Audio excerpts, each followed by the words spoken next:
माश्री, एक सनातनी के लिए कावड़ के क्या नियम होने चाहिए? जब कोई सनातनी कावड़ लेके निकलता है तो किन नियमों का उसे पालन करना चाहिए? देखिए, कांवरिये के लिए 7 चीजों का पहले परित्याग लिखा गया है। कांवरिया स्वयं भगवान हो जाता है, कांवरिया स्वयं ईश्वर हो जाता है। नियम तो ये तक है कि कांवरिया जब निकले तो उसके पूरे घर परिवार वालों को उसके प्रणाम करना चाहिए, उसके पैर धुलने चाहिए। जगह जगह वो अवसर मिले उन कांवरियों के पैर धोए धोए जाएं, ये प्रमाण है। और ऐसा करने पर क्या मिलेगा? ऐसा करने पर सारे तीर्थों का फल उस इंसान को मिलेगा जो कांवरियों का पैर धोएगा। अच्छा। लेकिन कौन से कांवरिये का? कांवरिया कौन होना चाहिए?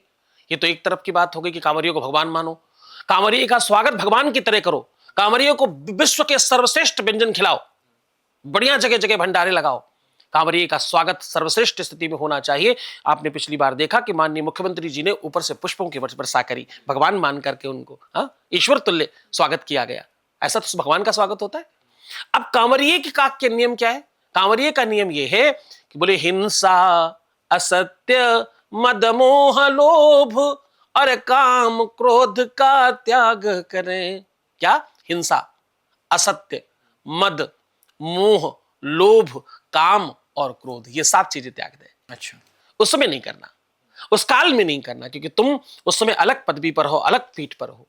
जब मुझे जगत गुरु बनाया गया तो बोले रामानंद स्वयं रामो प्रादुर्भूतो महीतरे, तुम स्वयं राम हो गए हो, तुम स्वयं भगवान हो गए हो। अब इस मत के सारे साधु मुझे भगवान की तरह मानते हैं, ईश्वर की तरह मानते हैं। मुझे सिंहासन पर बिठाते हैं, मेरे दंड, मेरा छत्र, मेरा चमर साथ में मेरे चलता है। अब ये तो शूटिंग है क्योंकि यहाँ पे अव्यवस्था है तो यहाँ कर नहीं सकते, लेकिन ये सब के बाद अब मेरी भी तो जिम्मेदारी है।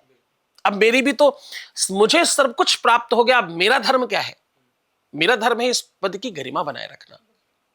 मेरा काम है इस पद की गरिमा का पालन करना। अगर जगत गुरु समूचे विश्व के सब गुरुओं का भी गुरु हो गया, आज मैं कहीं जाता हूं तो बड़े बड़े गुरु भी, चाहे वो किसी भी मठ का पुजारी हो चाहे महंत हो, उसे लेटकर प्रणाम करने की पद्धति है। लोग आसन छोड़ते हैं, क्यों? क्योंकि ये विश्व का सबसे बड़ा पद है, इसके बाद कोई पद ही नहीं है जी। तो ऐसे ही कांवरिये का पद सबसे बड़ा है। उस समय तो वो भगवान हो जाता है, ईश्वर हो जाता है। उस जाति, वो परंपरा, वो संप्रदाय, वो समुदाय कोई मतलब नहीं रखता। जैसे नवरात्रियों में छोटी सी बिटिया को लोग माता मानकर उसके चरण धोती, वैसे ही कांवरियों को भगवान शिव माना जाता है। इस समय ईश्वर तुल्य माना जाता है। ईश्वर गलत नहीं कर सकता, ईश्वर संहार नहीं कर सकता। ईश्वर को ये 7 चीजें, ना वो हिंसा करेगा, ना वो असत्य बोलेगा कि मेरे पास पैसे नहीं, पैसे दे दीजिए, मेरी मदद कर दीजिए, ये कांवरिया नहीं करेगा। तो हिंसा, असत्य, मद में नहीं आएगा। अरे मैं तो कांवरिया हूं, मैं भगवान हूं, मेरा तो बाप कुछ नहीं है मेरे सामने, गाड़ी कैसे आ गई? नहीं, मद नहीं होता, प्रेम होता है उसमें। तो संसार के प्रति मोह होता है, संसार के प्रति प्रेम होता है। मेरे सब कुछ है, ये सब मेरे हैं अपने। हाँ, तो ना हिंसा है, ना असत्य है, ना मद है, ना मोह है, और ना लोभ है किसी चीज का कि मुझे क्या प्राप्त होगा। मुझे तो भगवान की भक्ति और भगवान का दर्शन प्राप्त करना है, बस इतना ही मोह है। और न काम होगा, काम मतलब न वासना होगी। हिंसा, असत्य, मद, मोह, लोभ, काम, और अंतिम में क्रोध तो बिल्कुल नहीं होगा। असली कांवरिये में क्रोध होना ही नहीं चाहिए और ना ही होगा। अगर तुम निष्ठा से कांवर उठा रहे हो तो क्रोध आएगा ही नहीं, क्योंकि सारा का सारा क्रोध तो आप अपने चलने में लगा रहे हो।